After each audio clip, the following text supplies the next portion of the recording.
Ya, un método de diagnóstico muy importante, básico, bueno, no tan básico, ¿no? Hoy en día es una herramienta de diagnóstico importantísimo en el radiodiagnóstico, vale la redundancia, como es la ecografía. Ecografía se puede hacer en cualquier parte del cuerpo, ¿no? En cualquier parte del cuerpo, ya sea partes blandas, por ejemplo, y ahí tiene una gran ventaja, y yo creo que es el estudio de elección, por ejemplo, para estudiar el tiroides, para estudiar el testículo, cola. En la pelvis de la mujer está por encima de la misma tomografía computada. La ecografía por vía por sonda transcavitaria, ¿no? Quizá la resonancia magnética en la pelvis femenina tiene un poco de ventaja, pero la ecografía transcavitaria, transvaginal es extraordinariamente buena. Y también en la obstétrica, ¿hasta cuántas semanas se puede hacer ecografía transvaginal en una mujer embarazada? Yo tengo el problema que en el hospital de la policía a veces me mandan pacientes con 15, 16, 17 semanas de ecografía vaginal. No tiene sentido, ¿no? ¿Hasta cuántas semanas consideran normal? ¿Qué puede hacer? 3, 12, yo decía 12, bueno acá 12. Para embarazos tempranos es mejor la ecografía transvaginal. Por ejemplo, un saco de 4 o 5 semanas, un embrión de 7 semanas. Ya por encima de las 12 semanas, la ecografía transvaginal no es adecuada porque esta tiene un campo de visión muy reducida. Entonces se utiliza el abordaje suprapúbico con otra sonda, ¿no? La ecografía tiene limitaciones, por ejemplo, el tórax, para ver los pulmones. Yo creo que ahí sí se limita muchísimo, aunque hay estudios que algunos ecografistas ven el neumotórax con ecografía, no cuento, yo creo que sí. Sí, no. Yo la verdad que nunca he intentado ver y pienso que eso no sirve. Para ver derrames pleurales sí. Para ver derrames pleurales la ecografía es buena. En cavidad abdominal, bueno, ahí está, es su indicación fuerte, ¿no? De la ecografía. Claro que se limita para tubo digestivo en general. Quizá un tumor, una cosa grande, eso sí se lo puede ver con ecografía. Y de ahí el resto se puede hacer todo. Hoy en día se hace músculo esquelético, por ejemplo, banquito rotador en hombro. Se está haciendo mucho en ecografía de las manos, los reumatólogos, ¿no? Ustedes sabían que los signos incipientes de una artritis reumatoide no es por lo que ya nos dicen los libros desde el punto de vista radiológico, ya esos son estudios, son signos avanzados, cuando ya hay estrechamiento de los espacios articulares, desviación cubital, erosiones marginales, osteopenia, eso ya son estudios tardíos de la artritis reumatoide. La ecografía es el método de elección, o sea, signos incipientes. ¿Cómo comienza un dolor articular de una artritis reumatoide? ¿Se han visto pacientes? ¿Se han visto pacientes con artritis reumatoide? ¿Ah? No han visto. ¿Pero qué siente el paciente en las manos? Dolor, ¿no? Tiene dolor y tumefacción, ¿no? Se hincha justamente las articulaciones. El paciente tiene mucho dolor y imposibilidad para hacer puño, ¿no? Le duele mucho, le cuesta hacer puño. Y hay edema de partes blandas, hay dolor, tumefacción. Y eso se produce por una condición que se llama sinovitis. los rayos X no ven la sinovitis. Y ahí la ecografía tiene una importancia extraordinaria. Entonces los traumatólogos mandan ecografía de manos, protocolo para artritis reumatoide, así te piden la ecografía. Y ahí tienes que usar sondas muy especiales, sondas de alta frecuencia, ¿no? Y ahí tienes que aplicar Doppler para ver sinovitis, ¿no? Si hay incremento del líquido sinovial, etcétera, etcétera. Ya, bueno, no me quiero más alargar esto porque después no vamos a terminar lo que tenemos que dar hoy día. En todo caso, un ecógrafo, todos los ecógrafos de alta gama tienen estas partes. El monitor, que ahora son de alta resolución, tienen el panel de mando con sus teclados, perillas. Cada perilla representa modalidades de los ecos. Bueno, ya vamos a seguir más adelante a comentarles. Y otra parte importante de los equipos son los transductores. Los transductores, ¿no? Y ahí lo tenemos. Este se llama convexo o convex por la forma. Con este podemos hacer estudios de la cavidad abdominal, cavidad pélvica. Yo utilizo este para ver también los derrames pleurales. Y para qué más sirve nada más, ¿no? Este de aquí es un sectorial. Este te sirve para, más aplicado para cardiología, ecocardio. Este de acá es un planar o lineal. Te sirve para partes pequeñas. Entendiéndose como partes pequeñas, tiroides, glándulas salivales, mama, músculo esquelético. Con este hacemos Doppler también, Doppler periférico, carótida. Y este es el transcavitario. En la mujer lo usamos para ver lo que es ginecológico y también en los embarazos tempranos, como te he comentado, ¿no? Y en el hombre para hacer los transrectales. Este de aquí grandote, este es un volumétrico, sirve para hacer los 4D en los obstétricos, ¿no? 4D. Cada transductor tiene su medida de frecuencia, es megahertz, ¿no? Es decir, cada transductor tiene, van frecuencias, son transductores multifrecuenciables, porque este de aquí va, si no estoy mal, tiene una frecuencia que va entre 3 a 5, por ahí más o menos. 3 a 5 megahertz. Este planar tiene frecuencias altas, por encima de 9 MHz, creo que va hasta 15 MHz. Entonces, ¿cuál es para qué nos sirve esto de la frecuencia, no? Ya te explico. ¿Qué son los ultrasonidos? Ahí tienes el concepto. La ecografía no usa radiación, por si acaso, no usa magnetismo, usa frecuencias sonoras. Y las frecuencias sonoras se producen en los transductores. Este es un transductor viejo, estos son los modernos, ¿no? Entonces, las ondas sonoras se originan aquí, principalmente por la vibración de unos componentes que se llaman cristales piezoeléctricos. Y las ondas sonoras se propagan por los tejidos en forma de compresión y descompresión, es decir, en forma de onda. O sea, esta frecuencia se propaga en forma de onda. ¿Ya? Entonces, ¿qué son los cuerpos piezoelásticos o cristales piezoeléctricos?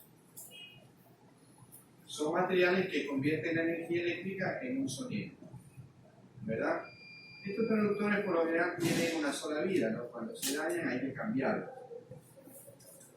Hay que cuidar a los traductores. Es la parte más importante de los equipos. Hay una palabra que está asociada a la ecografía, como es el eco.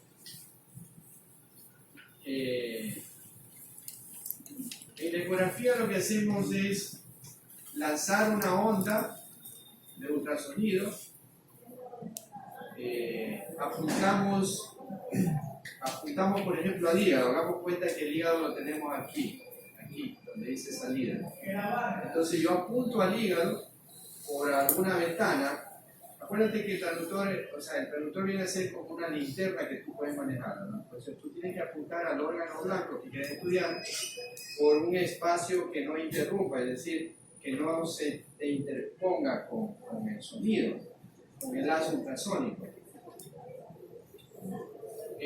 Una vez que llega al hígado, esa misma onda de frecuencia regresa, o sea, se produce un rebote o una reflexión.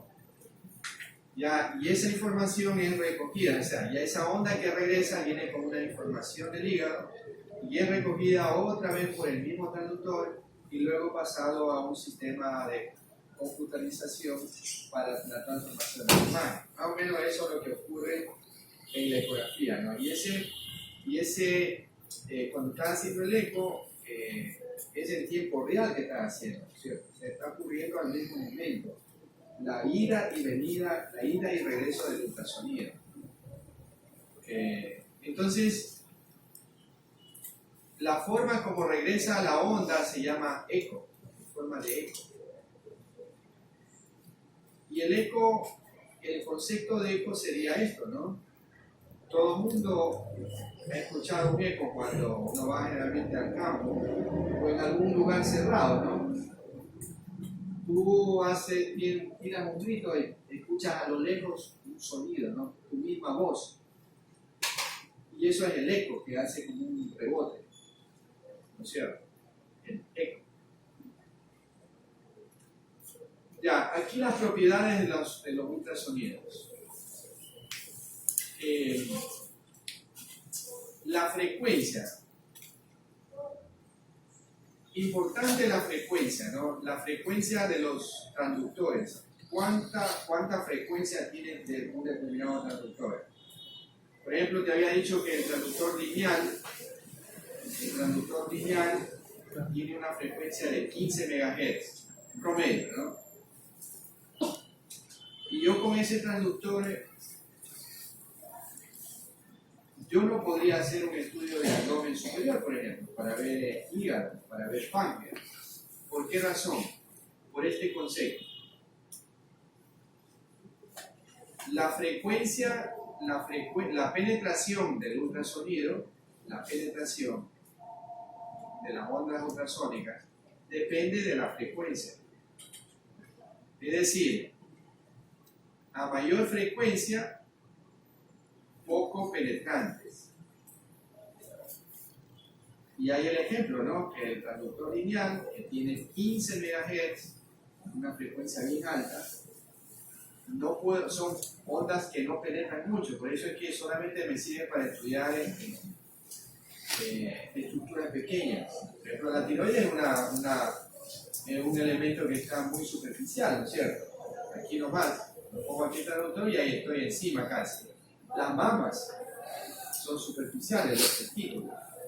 Los vasos sanguíneos de las piernas, ¿no? Entonces,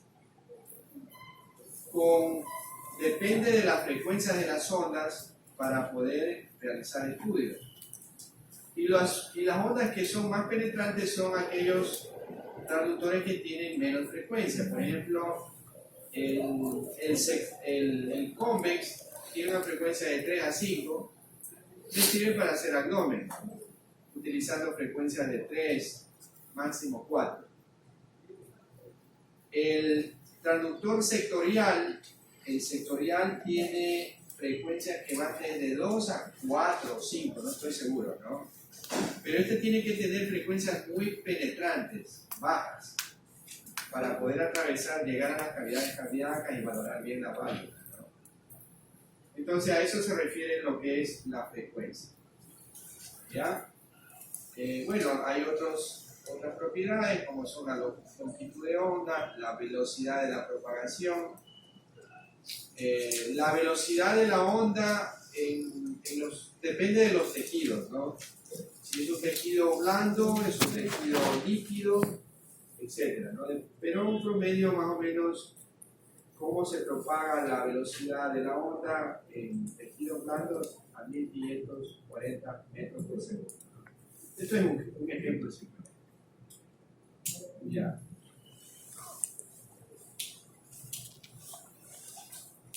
¿Cuál es el mejor conductor de los sonidos? Los líquidos, ¿no? Los líquidos. Los medios líquidos. Independientemente de lo que sea si es un líquido sanguinolento, un líquido de ascitis, un líquido de un quiste o un líquido purulento, son igual, son buenos conductores del sonido, los líquidos. No así lo que es el aire, todo lo que es estructuras compactas, ¿no? Por ejemplo el hueso, el calcio. El aire también, a pesar de que no es compacto, pero el aire es un mal conductor del sonido. Por eso es que no se puede hacer ecografía de pulmón, salvo cuando haya un derrame pleural, ¿no? Ahí sí. Pero solamente vemos el derrame pleural y la telectasia que se puede producir en el derrame pleural. Pero de ahí intentar ver una caverna o un nódulo pulmonar es difícil. La verdad que nunca lo intentaba. Ya. Bueno, esto es otro concepto de lo que ya hemos comentado. Pero fíjate aquí, ¿no? Para que ocurra el rebote o reflexión del haz ultrasónico,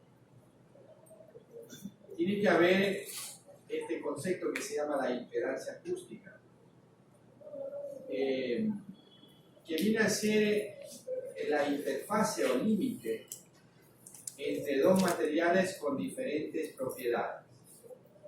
¿Ya? Dependiendo de la impedancia acústica, es decir, el lugar donde rebota el haz ultrasónico o es reflectado el haz ultrasónico, nosotros vamos a tener imágenes blancas, oscuras y grises, ¿verdad?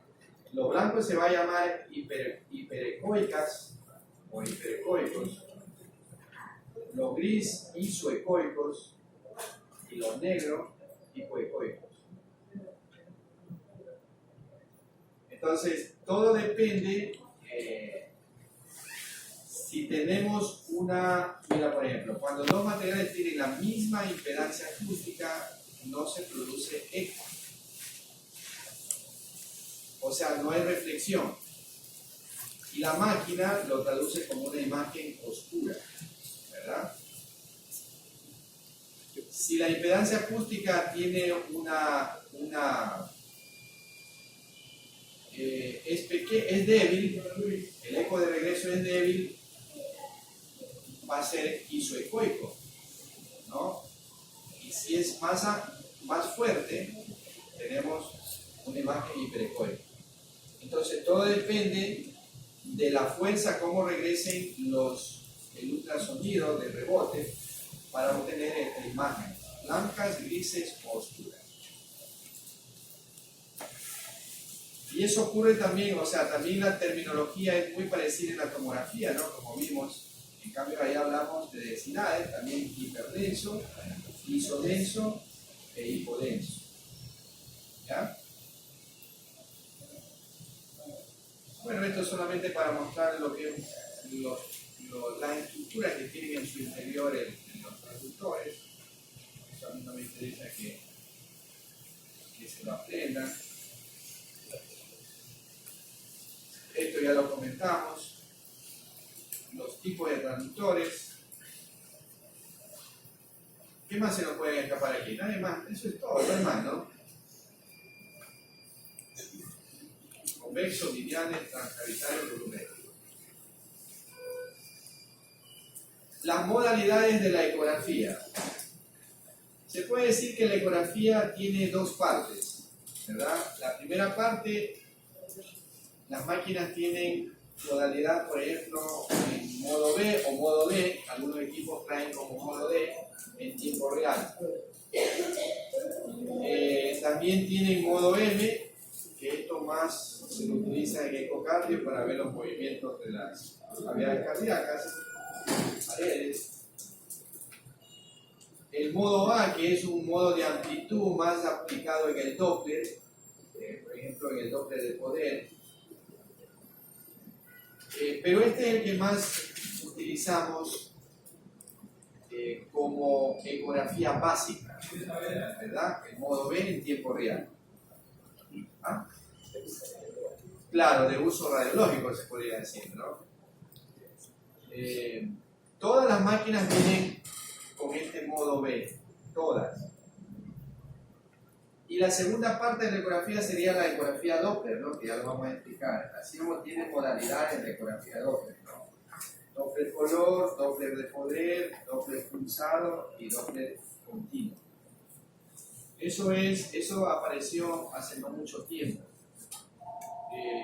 Pero eso no significa que la ecografía convencional en modo D o modo B en tiempo real es menos importante que la ecografía Doppler, no. Están a la par, ¿no? O sea, tú puedes hacer diagnóstico tranquilamente con el modo B, sin usar Doppler color. El Doppler color lo único que te sirve a veces, o sea, sirve, ¿no? Pero, por ejemplo, quieres ver una lesión, aplicas el Doppler color, ¿con qué fin? Ver si esa lesión tiene o no vascularización, ¿cierto? Quizás hay patologías que necesitas obligadamente usar el Doppler color, sí, es verdad, por ejemplo, en una torsión testicular. Niño de 2 meses que te viene a tu consultorio o te manda el médico tratante a hacer una ecografía de testículos porque está sospechando en una torsión testicular. Y una torsión testicular es una urgencia médica. Tienes 4 horas para salvar a ese testículo. Si en 4 horas no hiciste diagnóstico, testículo se necrosa. Y obligadamente tienes que sacar el testículo, ¿no? Entonces, ahí sí es elemental usar Doppler color, porque no lo podrías hacer diagnóstico, ¿no? No podrías hacer diagnóstico de una torsión sin Doppler. Ya en el resto de esas son cosas muy puntuales. ¿En qué más podríamos? El varicocele tú lo ves tranquilamente con el modo B también, ¿no? Quizá en una trombosis venosa profunda, ¿no? Necesitas el Doppler. Entonces hay patologías muy puntuales que sí debes utilizar el Doppler color para hacer diagnóstico. De ahí el resto tranquilamente con la modalidad básica de la ecografía. Primera parte, podríamos decirlo, ¿no? O sea, dividiéndola así, ¿no? Como la ecografía básica y la ecografía Doppler.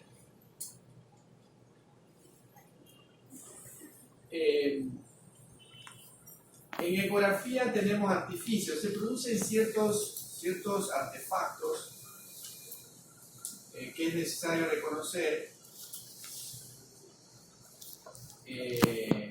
cuando en circunstancias muy especiales, podríamos decir, ¿no? Cuando el láser ultrasónico incide o choca con ciertos elementos, se van a producir unos artefactos, ¿ya?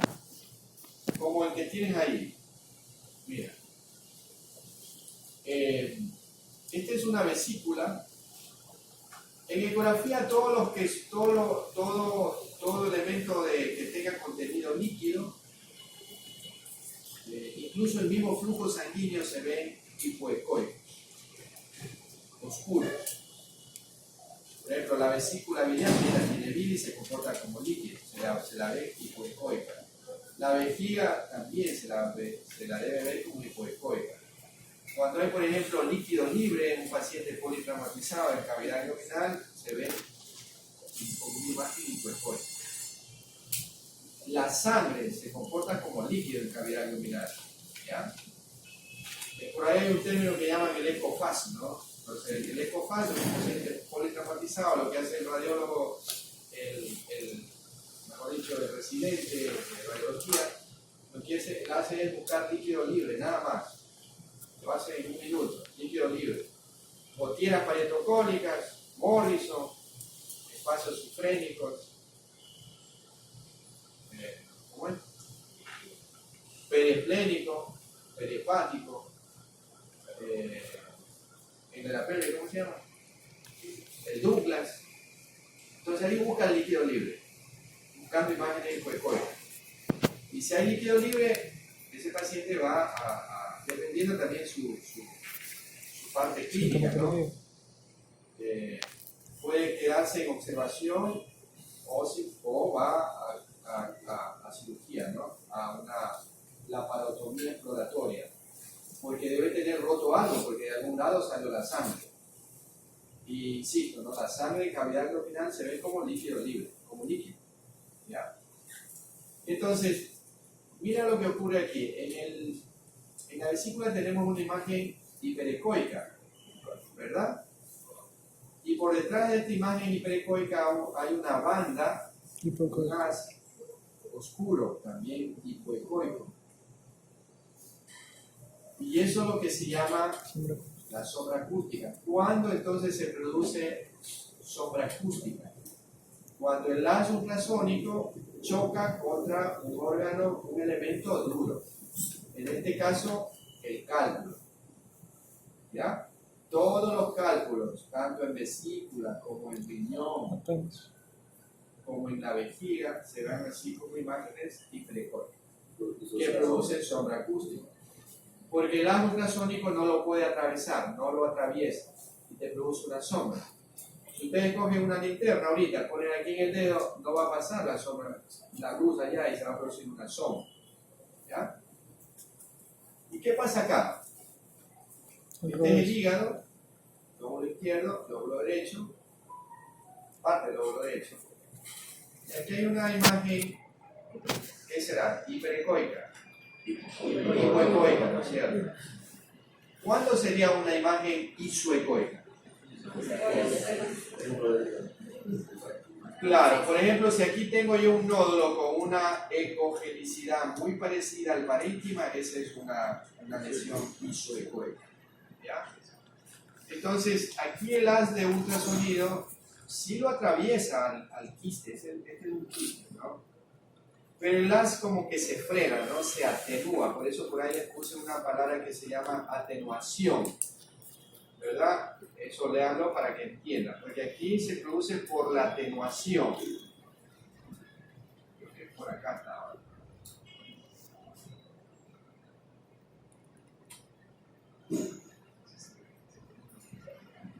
Se perdió. No. Parece que estaba por aquí atenuación. No, ya le sacaba. Hay una palabra que se llama atenuación. Bueno, lean la palabra atenuación.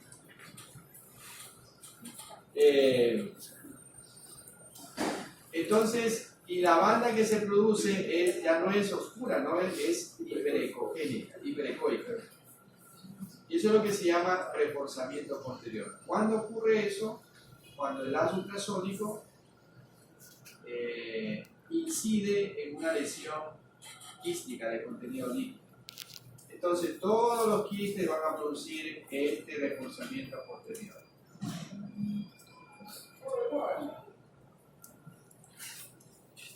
Hay otros artificios como son la anisotropía, como son el artefacto en espejo. Por ejemplo, esto ocurre en Doppler, cuando hacemos Doppler. Y cuando la arteria o el vaso descansa sobre una superficie dura, en este caso, esta línea hiperecoica corresponde a la cortical del hueso. Y esta es la arteria tibial anterior, hueso cortical de la tibia. Y ahí se produce esta doble imagen que parece una doble arteria, pero realmente esto no es real, es una imagen en espejo, ¿no? Por este concepto que está aquí. Entonces, no siempre me ocurre a mí, ¿no? No sé a ti con qué frecuencia te pasa eso, pero a veces me he encontrado con esto, ¿no? Y entonces uno no puede interpretar como una doble arteria, sino como la imagen en espejo. ¿Ya? Acá hay otra, la anisotropía. Esta es la misma imagen de acá. Esta línea hiperecoica, corresponde a la cortical del hueso calcáneo. Entonces esto sería el tendón de Aquiles que se ancla al calcáneo. Y aquí la flecha está indicando una imagen oscura, ¿no? ¿Cierto? Oscura aparentemente en el tendón. Y yo comienzo a sospechar qué será, una imagen, qué será una tendinitis focal del tendón o una ruptura parcial del tendón, etcétera, ¿no? Pero es por un mal uso de la incidencia de la angulación, del lazo ultrasónico, ¿no? No tengo apropiadamente puesto el transductor. Entonces yo me muevo, corrijo la angulación y mira que desaparece la imagen esta aquí. Veo que el tendón se ancla muy bien en el calcáneo y no hay ninguna lesión que está acá. Por eso es que la ecografía en nuestro medio lo hace el médico generalmente, lo hace el médico radiólogo, porque es muy operador dependiente. La ecografía, ese es el problema, ¿no? Que la ecografía es operador dependiente. Ya, ahorita mismo tenemos un inconveniente con una señora que ha diagnosticado, bueno, aquí trabajamos 5 radiólogos. Y un colega nuestro ha puesto en una impresión diagnóstica sufrimiento fetal en una mujer embarazada de 27 semanas. Y entonces la señora esta llamó ahora a la institución y el gerente de la institución pues nos llamó la atención. Pues no llamó la atención, ¿no? ¿Para qué pasó, no? O sea, puede ser, o sea, aparentemente el